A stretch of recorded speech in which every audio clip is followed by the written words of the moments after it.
विकास में लगातार लगा हुआ है। प्रधानमंत्री जी ने मन की बात कार्यक्रम में ये आह्वान किया था। आप वाइब्रेंट विलेज अभियान का हिस्सा बनकर सीमावर्ती गांवों में एक अनोखा अनुभव ले सकते हैं। इसके साथ ही वहाँ कल्चर और स्पोर्ट्स एक्टिविटीज का हिस्सा जरूर बन सकते हैं। प्रधानमंत्री जी के इसी विजन के साथ भारत के बॉर्डर के गांव के लोगों के अदम्य साहस, स्वाभिमान और देश प्रेम की भावना को और प्रगाढ़ करते हुए विकास को तेज गति देने की प्रेरक पहल है विकसित वाइब्रेंट विलेज कार्यक्रम। माय भारत द्वारा आयोजित इस कार्यक्रम का उद्देश्य देश के युवाओं को सीमावर्ती गांवों से जोड़कर उनकी संस्कृति, परंपरा, जीवन शैली और आकांक्षाओं से परिचित कराना है। 3 से 30 जून 2026 तक 2 चरणों में आयोजित इस कार्यक्रम में ऑनलाइन क्विज के माध्यम से देश भर के 2,76,000 से अधिक युवाओं ने भाग लिया।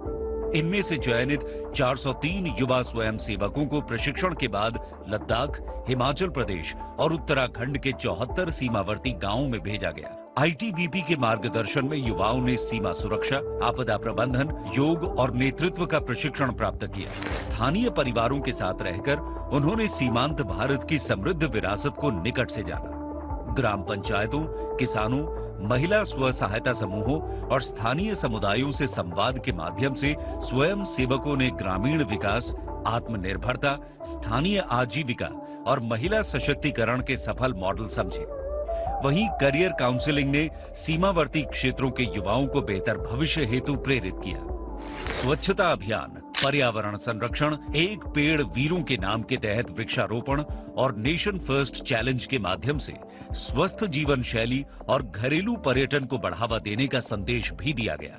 इस यात्रा के दौरान लद्दाख के हानले डार्क स्काई रिजर्व और इंडियन एस्ट्रोनॉमिकल ऑब्जर्वेटरी का भ्रमण, हिमाचल की सांस्कृतिक विरासत से परिचय तथा उत्तराखंड में आईटीबीपी जवानों के साथ ट्रैकिंग ने युवाओं को अविस्मरणीय अनुभव प्रदान किए। कार्यक्रम का समापन सांस्कृतिक प्रस्तुतियों और प्रमाण पत्र वितरण के साथ हुआ। नमस्कार, माय भारत की वजह से मुझे विकसित वाइब्रेंट विलेज प्रोग्राम का हिस्सा बनने का मौका मिला। Here we saw the school is generating electricity through the solar panel. We are taking a step towards Viksit Bharat through these small steps. And we are really thankful to the ministry who gave us this opportunity. जय हिंद। विकसित vibrant village कार्यक्रम केवल एक अभियान नहीं, बल्कि युवाओं को राष्ट्र निर्माण और सीमावर्ती गांवों के समग्र विकास से जोड़ने वाला एक सशक्त मंच है, जो विकसित भारत 2047 के संकल्प को नई ऊर्जा प्रदान कर रहा है। राष्ट्र की तरक्की, युवा शक्ति।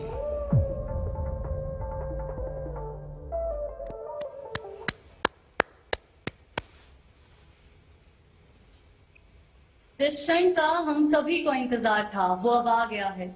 माननीय प्रधानमंत्री जी, हमारे देश के वो चुनिंदा युवा साथी जिन्होंने सीमा के उन पहले गांव में जाकर इस कार्यक्रम का प्रत्यक्ष रूप से अनुभव प्राप्त किया है, वे आज आपके साथ अपने अनुभव साझा करेंगे। सर्वप्रथम मेरा अनुरोध है, दादरा एवं नगर हवेली और दमन एवं दीव से हमारे साथ जुड़ी हमारी माय भारत वॉलंटियर निकिता सोलंकी जी से कि वे अपना अनुभव माननीय प्रधानमंत्री जी के साथ साझा करें।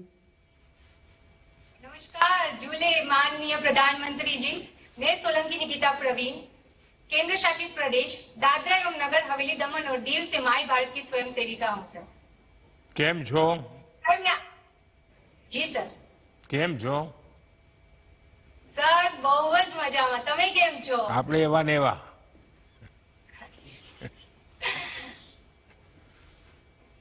सर, मैं आपके समक्ष विकसित वाइब्रेंट विलेज प्रोग्राम में जो अनुभव साझा किए वो आपके समक्ष और मेरे साथियों के समक्ष रखना चाहूंगी कि सर सच कहूं तो मैंने कभी सोचा नहीं था कि चारों ओर समंदर से घिरे दीव से मैं एक दिन भारत के दूसरे कोने में बसे हिमाचल प्रदेश पर्वतों के बीच में किन्नौर डिस्ट्रिक्ट के सीमावर्ती गांव चांगो विलेज में जाऊं। निकिता, आप करती क्या है? सर मैं एलएलबी की स्टूडेंट हूँ, लॉ की पढ़ाई कर रही हूँ। और इसमें जाने का अवसर कैसे मिला आपको? सर मैंने माय भारत में अपना रजिस्ट्रेशन करवाया और उसके बाद से मुझे मालूम हुआ कि एक आपने जो बताया था उस प्रकार से विकसित वाइब्रेंट विलेज प्रोग्राम करके है, जहाँ पे हम युवाओं को वहाँ पे जुड़ने का और कुछ सीखने का मौका दिया जा रहा है, वो भी क्विज के खातिर। तो मैंने अपनी माय भारत प्लेटफॉर्म खोला, उस पे क्विज दी और फिर मेरा सिलेक्शन हुआ। अच्छा, आपका किस गांव में जाना हुआ और क्या क्या व्यवस्था हुई? उसके पहले कोई ब्रीफिंग हुआ, नहीं हुआ, क्या क्या हुआ? सर मैं यहाँ से रिकांगपियो गई थी सर। रिकांगपियो में हमारा वहाँ पे सब 3 दिन तक मेडिकल चेकअप हुआ। हमें ब्रीफिंग किया कि हमें कैसे जाना है, कहाँ जाना है। फिर सर वहां से हमारी यात्रा शुरू हुई धार चांगो निचला की ओर सर। और वहां पे जाके सर सच बताऊं तो मैंने सोचा नहीं था कि मैं एक छोटे से द्वीप से वहां सीमावर्ती गांव तक पहुंचूंगी सर। लेकिन मुझे ये अवसर प्रदान हुआ है माय भारत के माध्यम से विकसित वाइब्रेंट विलेज प्रोग्राम के तहत। सर मैं बताना चाहूंगी और मेरे साथियों को भी ये बताना चाहूंगी कि एक लड़की होने के नाते सर परिवार से इतने दूर पहाड़ों के बीच इलाकों में मुझे जाने का अवसर मिला सर। ये तो बहुत ही नया सफर था और मेरे लिए चुनौतियों भरा भी। लेकिन सर जब मैं वहां गांव में पहुंची ना सर, तो गांव वालों ने जिस प्रकार से मुझे हक करके स्वागत किया है गले लगा के, मैं एक तरीके से तो भूल ही गई थी कि मैं दीव से आई हूँ वहां पे। और सर मैं वहां पे मेहमान नहीं थी, मैं वहां पे उनके परिवार का एक हिस्सा बन चुकी थी। उन्होंने तो सर मुझे अपनी बेटी मान लिया था। उसके बाद सर मैं कहना चाहूंगी कि मुझे गर्व है हमारे देश की बेटियों पे सर, जो ऐसे कार्यक्रमों में निडर होकर भाग ले रही है और यहाँ वहां पे दूर दराज बसे हिमालय के बीच इलाकों तक पहुंच रही है और वहां से नए अनुभवों के साथ वापस लौट रही है। तो मैं कहना चाहूंगी कि ये बदलाव सड़कों का नहीं लेकिन समाज की सोच का भी हुआ है। और सर बेटियों के लिए अवसर बन रहे हैं और अवसरों पे भरोसा भी किया जा रहा है। और यही हमारे देश की निडर बेटियां सर हमारे नए आने वाले भारत की खूबसूरत पहचान है।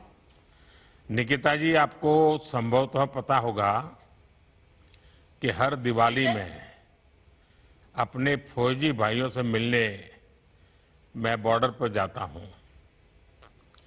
ये संयोग है कि साल 2016 में मैं दिवाली पर बॉर्डर किनारे बसे चांगो क्षेत्र में ही गया था।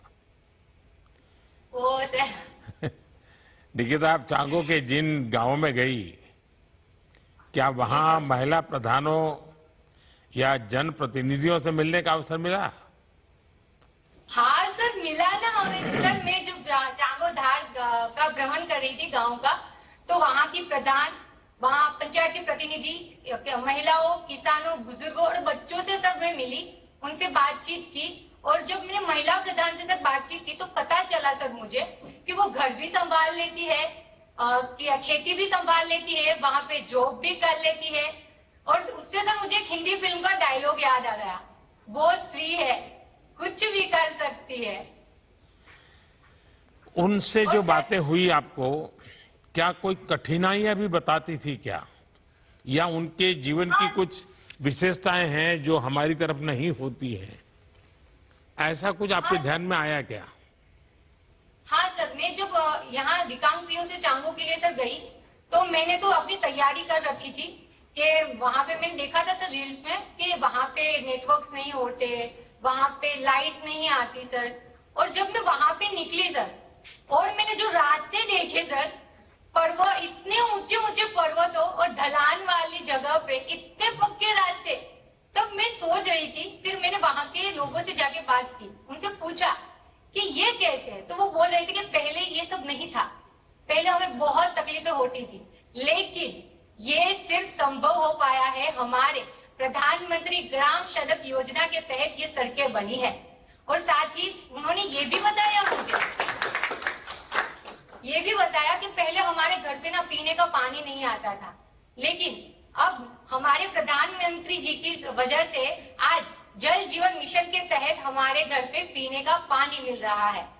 साथ ही सर उन्होंने मुझे ये भी बताया कि आप लोग तो ये सोच के आए थे ना कि यहाँ पे लाइट नहीं होगी, पावर बैंक लेके आए होंगे।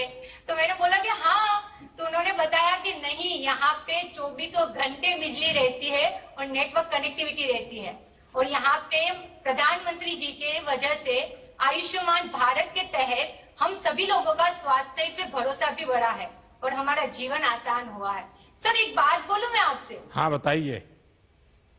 सर मैं कहना चाहूंगी कि पहली बार मैंने विकास कहाँ पे देखा पता है आपको? मैंने विकास देखा वहाँ की महिलाएं, बुजुर्गों और हंसते खेलते बच्चों के हंसते मुस्कुराते चेहरों में सर, और मैं खुद शॉक हो गई सर। अच्छा, वो लोग आपको क्या सवाल पूछते थे जब आप उनसे बात करते थे? सर मैं वहाँ पे गई, छोटी आयु के बच्चे होंगे, आपकी बराबरी के होंगे, कुछ महिलाएं, माताएं, बहनें होंगी, वो आपसे क्या जानना चाहती थी? सर वो पूछ रहे थे कि आप लोग यहाँ तक कैसे आए, आप कहाँ पे रहते हो, यहाँ पे तक कैसे पहुंचे, आप आपको कैसे पता चला कि सीमा गांव यहाँ पे है, ऐसे ऐसे ये सब है। तो मैंने बोला उनको कि हमारे नरेंद्र मोदी जी ने, प्रधानमंत्री जी ने माय भारत प्लेटफॉर्म अवसर एक प्रदान किया है, प्लेटफॉर्म दिया है, जिसके थ्रू हम रजिस्ट्रेशन करवाया। उसके बाद हमें ये प्रोग्राम में क्विज कंपटीशन के द्वारा आने का मौका दिया गया। हमें तो पता भी नहीं था कि सीमा क्षेत्र में भी हमारे गांव है, लेकिन आज प्रधानमंत्री जी की वजह से हमें इस गांव तक आने का मौका मिला और देखने का मौका मिला।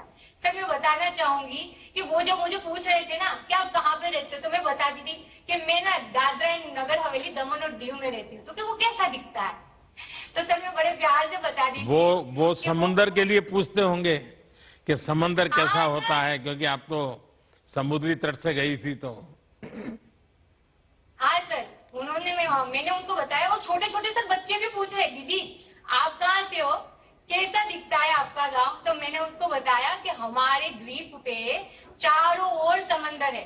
तो वो बोल रही थी सर मुझसे, मुझे भी ले चलिए ना दीदी, मुझे भी ले चलिए ना दीदी। तो मैंने बोला कोई बात नहीं, मैं तुमको भी लेके चलूंगी कभी किसी दिन।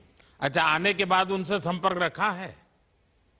हाँ सर, मैं आने के बाद ना वहाँ पे जिसने बड़े प्यार से मुझे रखा था ना, शकुंतला मैम और सुभाष सर, उनसे मैं व्हाट्सएप पे बात होती रहती है सर। मैं बताना चाहूंगी चांगो से सर वापस हम रिकांगपियो आए ना, तो आंटी फोन करके पूछती है कि बेटा पहुंच गए, सही है, तबीयत ठीक है, खाना खा लिया? सर मैं तो अपने घर पे फोन लगाना भूल गई थी। फिर एक दिन मेरे पापा ने फोन करके बताया कि निकिता हमको तो भूल ही गई हो लगता है। मैंने बोला कि मुझे महसूस ही नहीं हो रहा कि मैं अपने घर से दूर आई हूँ।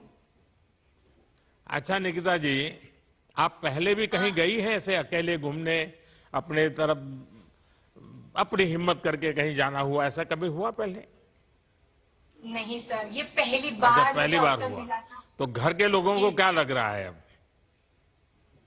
सर यहाँ के जो मैं यहाँ से बाहर निकली ना सर, तब मेरे माता पिता ने मुझे पूछा था कि तुम कैसे जाने वाले हो। मगर सर मैं अकेली सफर करके, यात्रा करके निकली। तब मुझे सर बचपन में जो कविताएं मैंने सुनी थी भारत के बारे में, वो आज मैंने वास्तविक रूप से भारत को महसूस करके जिया है सर। और जब मैं सर वापस घर पे आई ना, तब मेरी मम्मी पापा मुझे क्या पूछ रहे पता है आपको? वो पूछ रहे हैं कि मैंने पूछा कि आप, मैं आ गई, अब तो आप खुश होंगे ना? तो वो बोल रहे हमें भरोसा है हमारे प्रधानमंत्री जी पे कि हमारी बच्चियों को और से और ऊपर तक लेके जाएगी। मैं क्या, हाँ, हमारे प्रधानमंत्री जी की वजह से मैं वहां तक पहुंच पाई हूँ। कभी गांव वालों से वीडियो कॉन्फ्रेंस कीजिए और आपके पूरे परिवार को बिठाकर गांव वालों से बातचीत कीजिए, क्योंकि आजकल तो वहां भी 4G तो पहुंच ही चुका है। जी जी सर। सर मैं एक बात बोलूं आपसे? हाँ बोलिए, आप तीसरी बार बोल रही हो। सर मैं बताना चाहूंगी कि सर हम जब 7 दिनों तक वहाँ पे रुके ना सर, तो हम लोग अलग अलग एक्टिविटीज कर रहे थे सर। और पहली बार जब हम स्वच्छता अभियान के लिए निकले लोगों के साथ, तो हमने वहाँ पे कौन सा गीत गाया पता है सर? साफ सफाई करते करते हम गा रहे हैं, नौजवान आओ रे, नौजवान गाओ रे। और सर ऐसा लग रहा था कि हम अपने घर में गीत गुनगुनाते हुए काम कर रहे हैं।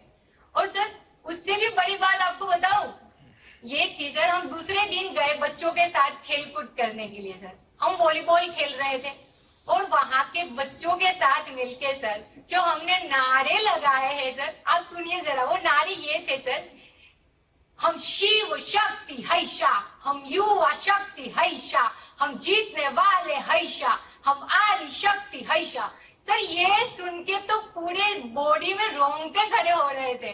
लग रहा था सर कि जैसे मैं हमारे आज की जो हमारे मीराबाई का जो प्रोग्राम होने वाला है एथलेटिक्स में, मैं सोच रही हूँ सर कि यही नारे मैं उसको प्रोत्साहित करने के लिए घर बैठे बैठे लगाऊं। देखिए, हमारे देश में सदियों से एक अच्छी परंपरा रही सामूहिकता की, और सामूहिकता के साथ गीत गाते गाते कामों को करना, और उस काम के साथ गीत भी बना देना। जो इस प्रकार का काम हो उसी का गीत बना देना, ये हमारे देश की बहुत बड़ी विशेषता रही है। उस सामूहिकता से शक्ति आती थी और गीत गाने से तनाव मुक्त काम होता रहता था। अच्छा निकिता जी, आजकल सोलो ट्रैवलिंग का बहुत ट्रेंड चल रहा है। जी solo travelling is a way of discovering the world while discovering yourself. एक तरीके से आप लोग भी सोलो गए थे, मगर वापस आते हुए माय भारत ने सबको परिवार बना दिया होगा। आपने पूरी यात्रा अकेले ही की है। ये भारत की बेटियों के बढ़ते आत्मविश्वास का प्रतीक है।